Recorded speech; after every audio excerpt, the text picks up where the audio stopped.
MJ Marfori, anong balita sa mga celebs? Na nag-makeup session. Oh. MJ, hindi ka namin ayun. Meron ako palakas kanta ni Bads, pero kasi nag-interview ako kay Aga Mulak no. Nandito tayo sa Minamahal. 100 bulaklak para kay Luna. Premiere. The day has come. Ash Dress. Mapapanood na natin ngayong gabi in advance sa premiere night ang unang movie ni Andres Mulak at Ashlyn Olviga. And the cinema is packed, guys.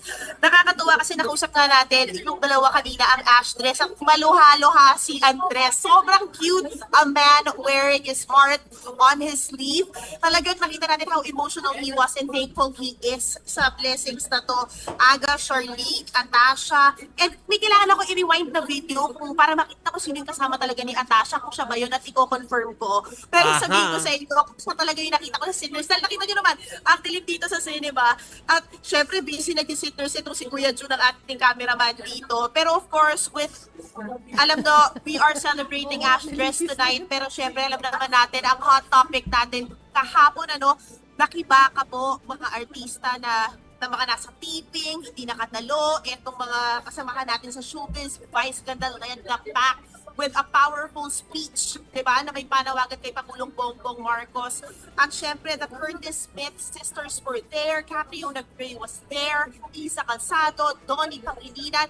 Everyone made their voices heard kahapon, syempre, sa EDSA, pati na rin po sa Luneta, ito si Elijah, nakita nyo, nag-speech pa siya prior to this. He was really saying that he's gonna be a political celebrity. Even Blythe Andrea Villata's went to Luneta, Maris Racal went to Luneta. Talagang, yun nga, sobrang dami nating mga celebrity na hindi lang po sila, ginamit ang kanilang platform para talagang manindigan at ipaalam na talaga namang tama na. Although syempre alam naman natin may makahinana pa rin na iba, yung iba na kumbaga yung let's say example si Catherine Bernardo, di ba, hinahanap siya ng mga netizen. Although yung pamilya naman niya si Mommy Min at ilang mga kamag-anak, namigay naman sila sa may What Stripe sa EDSA doon sa mga ibang nagpo-protesta. Ayan. So may mga katanungan ba kayo, Kuya Jovi, Hati Mase at Chicky? Hindi, wala. Pero sana tomorrow makasama ka pa rin namin dahil meron ka pang isang pupuntahan na premiere night with Papa P. Alam mo, nakakatuwa kasi back-to-back sinusuportahan natin ang Ash Dress, isa sa mga talagang strong partners natin ng Viva. But tomorrow, it's an M-Quest Day with Piolo Pascual and Kyle Echari for the ride.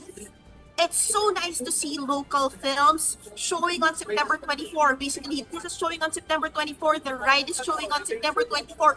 At may promo pa yung ticket prices doon, mga kapatid. And we will be live there in Quezon City para syempre with Piolo Pascual and Kyle Echari para syempre suportahan ang The Ride. It is a story of a father and son na nag-rekindle sa sa isang araw na setting. Pero ayun na, and the rest is history sa mga pasabog ng mga tutuklasan ng ni Kyle sa kanyang amarito na si Piolo Pascual. So abangan nyo yan. MJ, Sige. sabay-sabay na tayong kumaway-kaway. Pero before, go on, but thank you muna tayo kay MJ. Thank you, MJ. Thank you, MJ.